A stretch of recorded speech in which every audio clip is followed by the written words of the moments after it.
Movie के start में हम 1963 में मेक्सिको को देखते हैं, जहां कुछ मजदूर खुदाई करके वहां से एक बॉक्स निकाल रहे थे। इसके बाद हमें एक वॉल दिखाई जाती है जिस पर काफी सारी बटरफ्लाईज बैठी हुई थी। नेक्स्ट सीन में हमें एक लड़की दिखाई जाती है जो कि अपने रूम में बैठी हुई थी, लेकिन तभी वो देखती है कि उसके रूम में किसी के पाँव के निशान बन रहे हैं, लेकिन वहाँ पर तो कोई भी नहीं होता। इसीलिए वो लड़की डर जाती है और रूम से बाहर आ जाती है। बाहर आकर वो वहाँ पर एक मिस्टीरियस बॉक्स देखती है। इसके बाद कोई उस लड़की को खींच कर ले जाता है। अब यहाँ पर उस लड़की को कौन लेकर गया था ये हम आगे जानेंगे। इसके बाद हमें एक बिल्डिंग दिखाई जाती है जो कि दिखने में काफी डरावनी लग रही थी। ये वही बिल्डिंग होती है जहाँ पर वो लड़की रहती थी जो कि अभी गायब हुई थी। इसके बाद सीन शिफ्ट होकर एक लड़की पर आता है जिसका नाम एम्बर होता है। एम्बर चोरी छुट्टी से अभी अभी अमेरिका में आई थी, इसीलिए उसके पास उसकी आईडी नहीं होती। तब होटल वाला आईडी ना देने की वजह से उसे वहाँ से निकाल देता है। एम्बर एक कपड़े सिलाई करने वाली फैक्ट्री में काम करती है। वहीं पर एम्बर एक पोस्टर देखती है जिस पर लिखा हुआ था कि बहुत ही कम रेंट में हम आपको रूम देंगे और यहाँ पर सिर्फ गर्ल्स अलाउड हैं, यानी यहाँ पर सिर्फ लड़कियां रह सकती हैं। तब इस वजह से एम्बर काफी खुश हो जाती है क्योंकि अब उसे और क्या चाहिए था।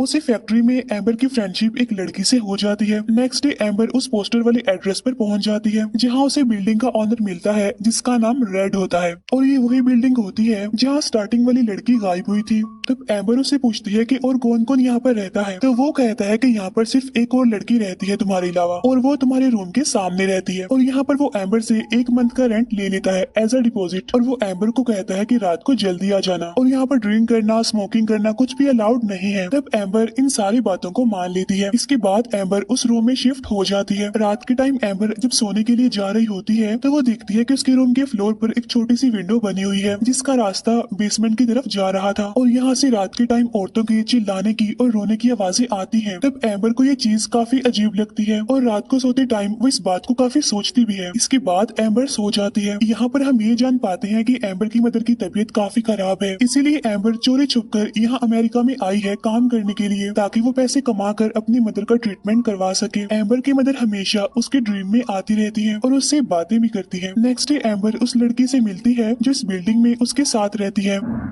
यानी उसके सामने वाली लड़की। वो लड़की एम्बर को बताती है कि रेड एक बुरा आदमी है, उसे बच कर रहना। ये कहकर वो लड़की वहाँ से चली जाती है। अब उस लड़की ने ऐसा क्यों बोला होता है एम्बर इस बात पर ज्यादा ध्यान नहीं देती और वो सीधा अपनी फैक्ट्री में चली जाती है। यहाँ पर एम्बर की फ्रेंड उसे बताती है कि अगर तुम आईडी बनवाना चाहती हो तो इस पर 3000 लगेंगे। तब एम्बर उसे कहती है कि 3000 क्यों, तुमने तो सिर्फ 1000 रुपए कहे थे। तब उसकी फ्रेंड उसे कहती है कि तुम अमेरिकन नहीं हो इसीलिए इतने ही पैसे लगेंगे। इसके बाद एम्बर अपने एक अंकल के घर जाती है जहाँ पर उसके अंकल उसे कहते हैं कि अगली बार तुम अपनी आईडी लेकर आना और मैं तुम्हारी जॉब लगवा दूंगा। असल में एम्बर के अंकल को ये बात नहीं पता होती कि एम्बर के पास तो आईडी है ही नहीं, बल्कि वो तो ये समझ रही थी कि एम्बर के पास आईडी मौजूद है, इसीलिए वो उसकी जॉब लगवा सकते हैं। इसके बाद जब एम्बर अपने अंकल के घर से अपने होटल में पहुंचती है तो वहाँ उसे बेसमेंट से अजीब तरह की आवाजें सुनाई देने लगती हैं, तो इसीलिए चेक करने के लिए एम्बर वहाँ पर जाती है। तो तभी वहाँ पर रेड आ जाता है और वो एम्बर को कहता है कि बेसमेंट में जाना अलाउड नहीं है क्योंकि वो जगह प्राइवेट है। यहाँ पर एम्बर को एक रूम भी दिखता है जिसमें अजीब तरह की चीजें पड़ी हुई थी। तब एम्बर उन चीजों को देखकर कुछ सोचने लगती है। तब रेड डोर को बंद करते हुए कहता है कि ये रूम भी प्राइवेट है और इसके अंदर जाना भी मना है। अब ये वाला प्राइवेट रूम वही रूम होता है जिसमें बहुत सारी बटरफ्लाईज थी जो कि हम बहुत पहले देख चुके हैं। तब एम्बर रेड से अपने डिपॉजिट के पैसे वापस मांगती है क्योंकि वो ये जगह छोड़ना चाहती थी, और कहती है कि जितने दिन मैं यहाँ पर रही हूँ उतने पैसे तुम काट लो और बाकी जितने बचते हैं वो मुझे दे दो। तब रेड उसे पैसे देने से साफ मना कर देता है और कहता है कि वो पैसे मुझसे खर्च हो गए हैं कहीं पर और फिलहाल के लिए मेरे पास कोई भी पैसे नहीं है। तब एम्बर रूम में जाकर उन पैसों को काउंट करने लगती है जो कि उसके पास होते हैं। तब वो देखती है कि उसके पास तो बहुत थोड़े से पैसे हैं क्योंकि उसे आईडी भी तो बनवानी है।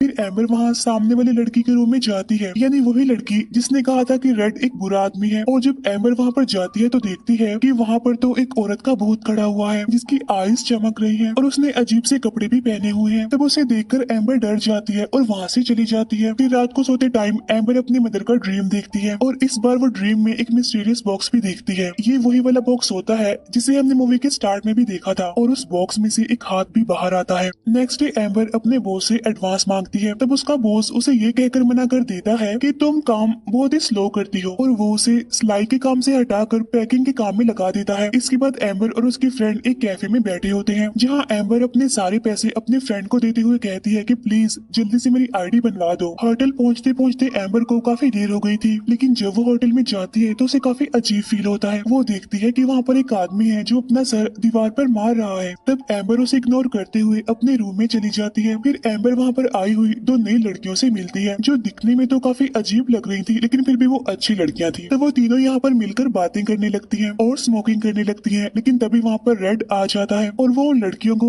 वहाँ से भगा देता है। यहाँ पर एम्बर रेड से पूछती है कि तुमने तो मुझे कहा था कि यहाँ पर कोई भी बॉय अलाउड नहीं है, तो फिर वो आदमी कौन है जो नीचे अपना सर दीवार में मार रहा है। तब रेड कहता है कि वो मेरा भाई है जो थोड़ा पागल सा है। उसी रात एम्बर चुपके से उस प्राइवेट रूम में चली जाती है, जहाँ उसे अजीब तरह की चीजें देखने को मिलती हैं, जिन्हें देखकर वो काफी हैरान हो जाती है, जैसे कि किसी को टॉर्चर करने की, किसी को मारने के तरीके, भूतों और ब्लैक मैजिक से रिलेटेड चीजें, और वो चीजें जो पुराने जमाने में खुदाई करते टाइम मिलती थी। नेक्स्ट डे एम्बर अपनी फ्रेंड को कॉल करती है, लेकिन एम्बर की फ्रेंड उसकी कॉल पिक नहीं कर रही थी। फिर एम्बर फैक्ट्री जाकर अपने बॉस से अपनी फ्रेंड के बारे में पूछती है। तब उसका बॉस उसे कहता है कि वो तो जॉब छोड़कर चली गई है। तब यहाँ पर एम्बर समझ चुकी थी कि उसकी फ्रेंड ने उसे धोखा दिया है, वो उसके सारे पैसे लेकर भाग गई है। इसके बाद जब एम्बर वापस से अपने होटल आती है तो उसे फिर से औरतों के रोने और चिल्लाने की आवाजें सुनाई देती हैं। तब एम्बर को कुछ भी समझ नहीं आता कि आखिर यहाँ पर चल क्या रहा है। इसके बाद एम्बर रेड से पूछने जाती है कि वो लड़की कहाँ गई जो सामने वाले रूम में रहती थी। तब रेड कहता है कि वो तो कब से चली गई। इसके बाद एम्बर अपने रूम में चली जाती है और यहाँ पर उसे काफी अजीब लग रहा था। इसके बाद एम्बर वहाँ पर एक काफी अजीब चीज देखती है। वो वहाँ पर एक लड़की और एक औरत को देखती है, जो कि दोनों ही असल में सोल्स होती है, और वो जो लड़की होती है वो एम्बर से हेल्प मांग रही होती है, प्लीज हेल्प मी। तब एम्बर सोचती है कि मैं क्या करूँ इस लड़की की हेल्प करने के लिए, लेकिन तभी कोई अचानक से उस लड़की को खींचकर ले जाता है। तब ये देखकर एम्बर समझ जाती है कि यहाँ पर सोल्स रहती हैं, और उसे बिल्कुल ठीक लगता है क्योंकि ये जगह हॉन्टेड थी। इन बातों की वजह से एम्बर काफी डर जाती है, इसीलिए वो अपना सामान पैक करके रेड से अपने डिपॉजिट के पैसे लेने जाती है। तब वहाँ पर रेड तो उसे नहीं मिलता, लेकिन उसका वही पागल भाई मिल जाता है। तो वो एम्बर को कहता है कि यहाँ पर रेड नहीं है। इसके बाद एम्बर अपना सारा सामान लेकर दूसरे होटल में जाती है, लेकिन अब क्योंकि उसके पास कोई भी पैसे नहीं होते इसीलिए उसे रूम भी नहीं मिलता। इसके बाद एम्बर रेड को कॉल करती है और उसे कहती है प्लीज मुझे मेरे पैसे दे दो, मुझे पैसों की बहुत जरूरत है। एम्बर एक कैफे में होती है और तभी वहाँ पर रेड भी आ जाता है और वो एम्बर को थोड़े से पैसे दे देता है और कहता है कि बाकी पैसे मैं तुम्हें होटल जाकर दूंगा क्योंकि बाकी पैसे वहाँ पर पड़े हुए हैं। इसके बाद वो एम्बर को लेकर वापिस से उसी हॉन्टेड होटल में आ जाता है और कहता है कि तुम्हारे बाकी के पैसे रूम में है, जाकर ले लो। लेकिन जब एम्बर रूम में जाती है और पैसे ढूंढती है तो उसे वहाँ पर कुछ भी नहीं मिलता, और तभी पीछे से वहाँ पर रेड आ जाता है और वो जबरदस्ती एम्बर को वाइन पिलाने की कोशिश करता है। तब एम्बर उसे ऐसा करने से मना कर देती है और इतनी ही देर में वहाँ पर रेड का भाई भी आ जाता है और वो जबरदस्ती एम्बर को वाइन पिला देता है, साथ साथ वो उसे मारता भी है। अब यहाँ पर कुछ भी समझ नहीं आती कि आखिर वो दोनों भाई उसके साथ ऐसा क्यों कर रहे हैं। एम्बर इस सारी सिचुएशन की वजह से काफी डर जाती है और उसे कुछ भी समझ नहीं आता। अब यहाँ पर वो जो दो नई लड़कियां आई थी वो भी डरने लगती हैं, इसीलिए वो भी एम्बर के रूम में सो जाती हैं। जब ये तीनों सो रही होती हैं और यहाँ पर एम्बर को काफी अजीब तरह के नाइटमेयर्स आने लगते हैं। इसके बाद वो तीनों लड़कियां ही जाग जाती हैं। वो लड़कियां एम्बर को बताती हैं कि हमें हमारे ड्रीम्स में मिस्टीरियस सा बॉक्स नजर आता है। तब यहाँ पर एम्बर कहती है कि हाँ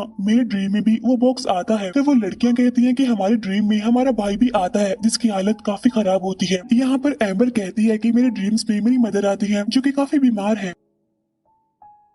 अब यहाँ पर हम ये जान पाते हैं कि उन सारों के ड्रीम्स आपस में कनेक्ट हैं और जो कुछ भी है वो उस मिस्टीरियस बॉक्स से रिलेटेड है। यहाँ पर ये बात भी कंफर्म हो जाती है कि मूवी के स्टार्ट में जो लड़की गायब हुई थी वो भी उस बॉक्स की वजह से ही गायब हुई थी, और वही बॉक्स इन तीनों लड़कियों के ड्रीम्स में भी आ रहा है। इसीलिए जो भी प्रॉब्लम है उस बॉक्स में ही है। और तभी उस होटल के बाहर एम्बर के अंकल भी आ जाते हैं। तब रेड कहता है कि यहाँ पर कोई भी एम्बर नहीं रहती। तब एम्बर के अंकल कहते हैं कि नहीं वो यहीं पर ही रहती है, मुझे पता है क्योंकि उसने मुझे यहीं कहीं एड्रेस दिया था। इसीलिए वो रेड को धक्का देकर होटल के अंदर आ जाते हैं। अंदर जाकर वो एम्बर के रूम का दरवाजा खोलने की कोशिश करते हैं, लेकिन तभी पीछे से रेड का भाई आकर उन पर अटैक कर देता है और वो उन्हें तब तक मारता रहता है जब तक वो जान से नहीं मर जाते। इसके बाद वो उन तीनों लड़कियों को एक रूम में लेकर जाते हैं जहाँ पर बहुत सारी लड़कियों की डेड बॉडीज पड़ी हुई थी और उन्होंने अजीब तरह के कपड़े पहने हुए हैं, और ये वही कपड़े होते हैं जो उन भूतों ने भी पहने हुए थे जो कि एम्बर को नजर आई थी। वो उन तीनों को भी वही कपड़े पहना देते हैं। इसके बाद रेड उसकी बॉडी पर कुछ लगाता है तो वो उसे खुद को आजाद करने के लिए कहती है, तब रेड उसे आजाद करने से मना कर देता है और कहता है कि मैं ऐसा नहीं कर सकता, मेरा भाई उस बॉक्स की वजह से ये सब कुछ करता है। पहले मेरे फादर ये सब कुछ करते थे और अब मेरा भाई ये करता है। उसने हमारी मदर के साथ भी ऐसा किया था और अब तुम्हारे साथ भी सेम वैसा ही होने वाला है। इसके बाद रेड का भाई एम्बर को उठाकर बेसमेंट में लेकर जाता है। रास्ते में जाते जाते एम्बर को बहुत सारी सॉल्स दिखती हैं और उन्होंने भी सेम वैसे ही कपड़े पहने हुए थे, साथ साथ उनकी आंखें भी चमक रही थी। अब यहाँ पर हम ये जान पाते हैं कि जो लड़कियां यहाँ पर भूत बनी हुई हैं, एम्बर ने भी उनके जैसे कपड़े पहन रखे हैं। इसका मतलब ये है कि एम्बर भी उनमें से एक बनने वाली है। इसके बाद रेड का भाई एम्बर को एक बेसमेंट में लेकर जाता है। वो एक काफी बड़ी जगह थी और वहाँ पर बहुत सारी कैंडल्स भी लगी हुई थी, साथ साथ वहाँ पर बहुत सारी डेड बॉडीज भी पड़ी हुई थी, लेकिन उन डेड बॉडीज के सर नहीं थे बल्कि वो गायब थे। इसके बाद वो एम्बर को वही एक जगह पर लिटा देता है और सामने वही मिस्टीरियस सा बॉक्स होता है, यानी वही बॉक्स जो सबके ड्रीम्स में आ रहा था। इसके बाद रेड का भाई वहाँ से चला जाता है, लेकिन तभी वहाँ पर एम्बर के अंकल आकर उसे खोल देते हैं और उसे वहाँ से ले जाने लगते हैं। इसके बाद ये दोनों एक अंधेरे वाले रूम में पहुंच जाते हैं।